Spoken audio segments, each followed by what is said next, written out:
Well, forgive me. I need a haircut. I look like Eddie Munster if he was an adult and using makeup to put color in his cheeks. So I adopted a dog.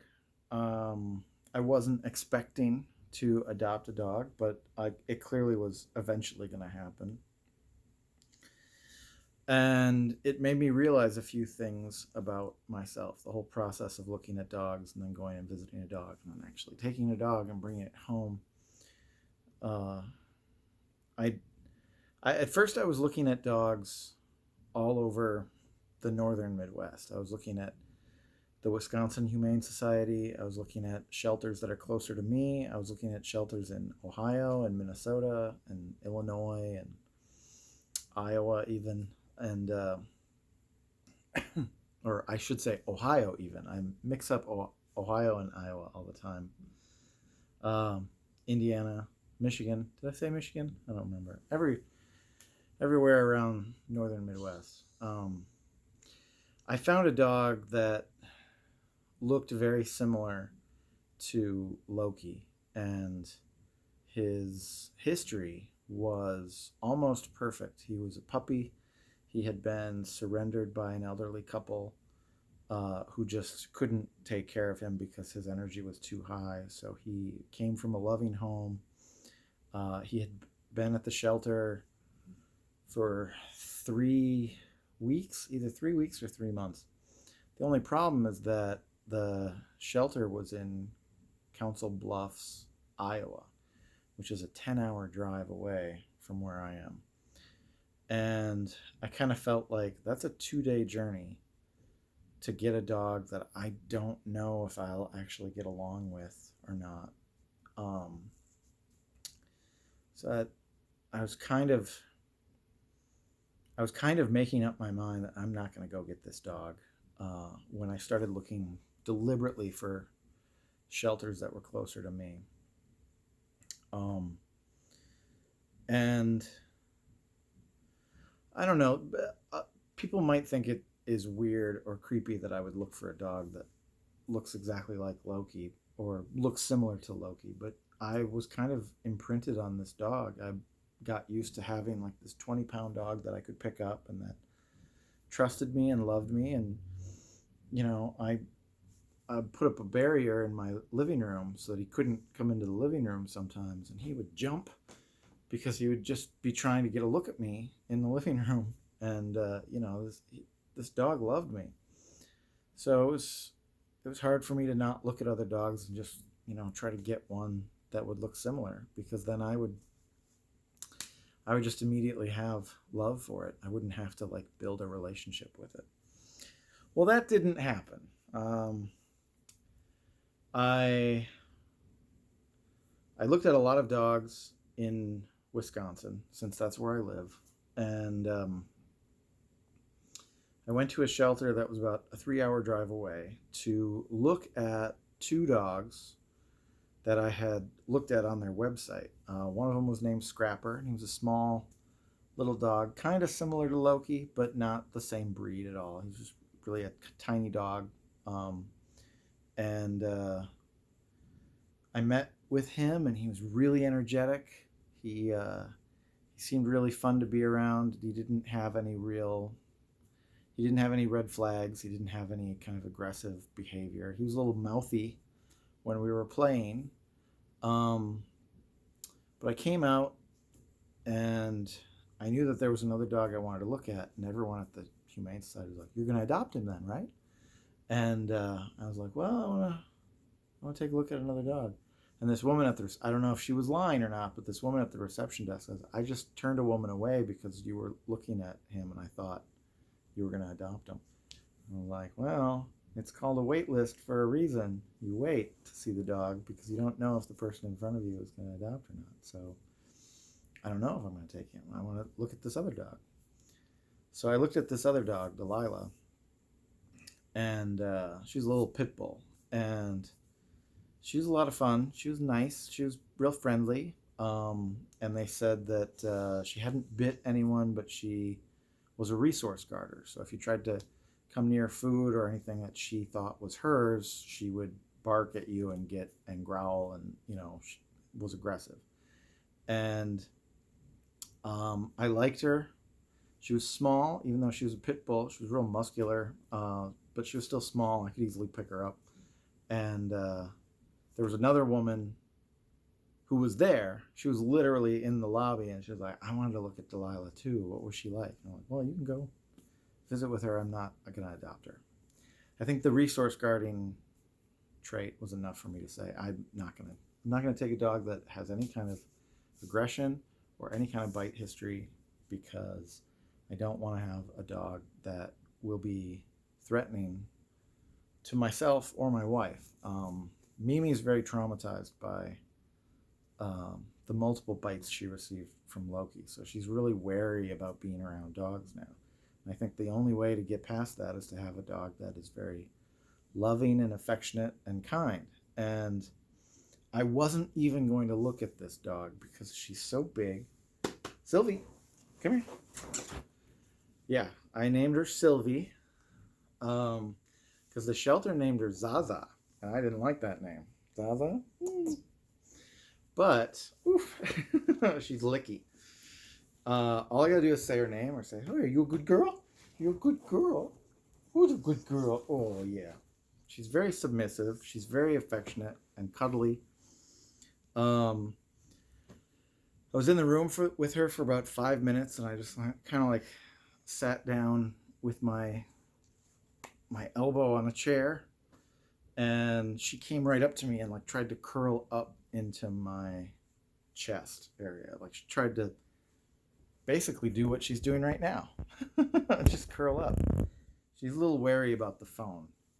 But, I mean, today's Friday. I brought her home on Tuesday. So this is like the end of the first 3 days. So this is like... And over 3 days, I haven't seen any aggression. I haven't seen any hostility. She growled at a deer once during a walk. But she hasn't barked a single time. She does really well in the car. Like, it was a 3-hour drive to come back from the shelter. And she was nervous at first, and then she just kind of settled down and just took a nap. And I've taken her on a car ride like every day so that she's just like used to the car, and she's great. She's only a year old, but she's kind of big. She's like 36 pounds. And they say that she's going to grow another 10 pounds, so she might get a little bit bigger over the next year. But, yeah.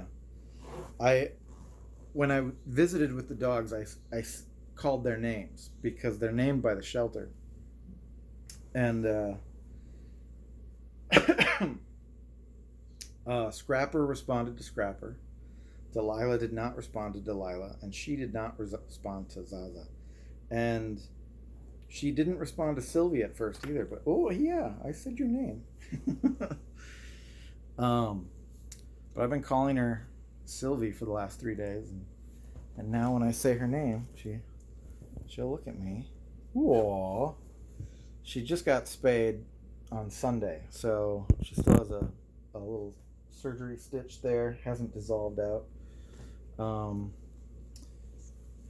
I took her to my vet on Wednesday and got her vaccinated for Lyme disease and distemper, because those are two that weren't covered by the shelter, and those are prevalent here in Wisconsin. So, and she was real calm. She didn't try to bite anybody. She didn't bark or anything. She was just like real submissive dog. So, and this is what she does. She kind of puts her head on my leg or in my lap all the time, just to relax. If she doesn't do this, she'll curl up around me wherever I'm sitting or laying down. If I'm laying down in bed, she'll try to curl up next to my head, and I'll push her down by my feet, and then she'll just curl up on my feet. Yeah, she's real special. I'm already attached to her. This video is going to be a little longer than 10 minutes because I got a couple more things to say about her.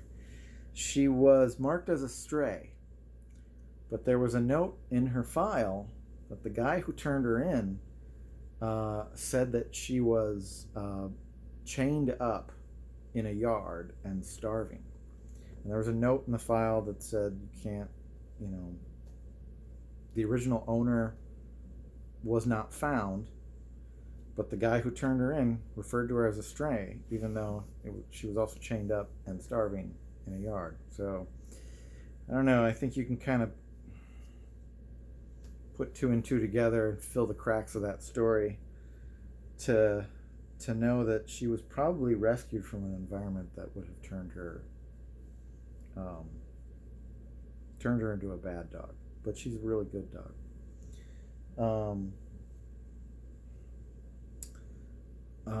Actually, I don't know what else to say about her. She really likes cheese. She likes cheese and bacon. The first day that I had her here, she would not eat anything. I think she was kind of scared of me, and she's kind of gotten used to me now. When I'm not talking to a camera, I have a constant dialogue with her. I'm constantly explaining to her everything that I'm doing because I want her to get used to the sound of my voice. And yeah, I think she's already bonding with me. She's a really good dog. So yeah, and I named her Sylvie because that was the first name that popped into my head when I was saying names, specifically with her, to see if she would respond to anything. And at first I didn't know where it came from, and then I realized, oh, that's the name of Loki's variant on the Loki TV show. And I was like, okay, well, it popped in my head. I think I'm going to keep it. And I've been calling her Sylvie every time I give her a treat, or every time I feed her, every time I take her on a walk. And now she responds to it. Like, if she's in the other room, I call her name and she'll come running. If I say anything else, she doesn't come running. So, yeah. I have a dog. And I'm kind of excited about it. I'm still sad about Loki, and I still get a little teary-eyed when I think about him. But I also know that there really wasn't anything I could do to help him. And I know that I need to care for an animal. I had my cat Lilith for 20 years, and she was a feral cat when I first got her, and I gave her a really great life. She was spoiled, and I know she loved me too, because she would curl up next to me. Even Mimi said that she would get more animated whenever I walked into the room. It's like Lily definitely loved us both, but there was something about her bond with me. She trusted me, and I feel like the same thing sort of happened with Loki. Like, Loki trusted me, and he bonded with me pretty strongly. Like I said before, when he bit me, he wouldn't break skin. It was like a warning bite, but sometimes it came out of nowhere. The last time that he bit me, I don't even know why he bit me. He just did it, and it was almost nothing. It was just like, hey, asshole, But I feel like I need to care for an animal, because in a kind of a selfish way, I need to care for something on my terms. I want to be able to set the boundaries of what I'm willing to do, and I want to be able to make the rules. I want to be in control. So having a dog or a cat is like the perfect thing for me. Yeah. And that's kind of what I've realized through this whole process. Because I could have gone the rest of the year without adopting a dog, or getting a new cat. I could have gone all through next summer, but it felt like there was something missing from my life, and it wasn't. I was being kind of mentally and emotionally unhealthy by not having an animal to care for, because I wasn't taking care of myself. I wasn't I wasn't making breakfast for myself. I wasn't, uh, I was wearing the same clothes like 2 days in a row, and I just there were things that I was doing around the house that were just like irresponsible, and part of it was that I didn't have a routine. But when I have a dog, or even when I have a cat, it's like you have to feed them and you have to care for them. You have to do things for them. It's a responsibility. And if you fail in those responsibilities, then you're actively hurting this creature that's depending on you. And for some reason, when I care for an animal, it raises my own game to care for myself better. I don't know why that is. I'm sure there's like a psychological reason for it. Somebody will probably quote some syndrome or something. Well, it sounds like you have this personality archetype or whatever. But yeah, that's what I've realized about myself. It's kind of a longer video. Sorry about that. I adopted a dog. One more look at Sylvie. Oh, Sylvie. Ooh, yeah. She's such a good girl.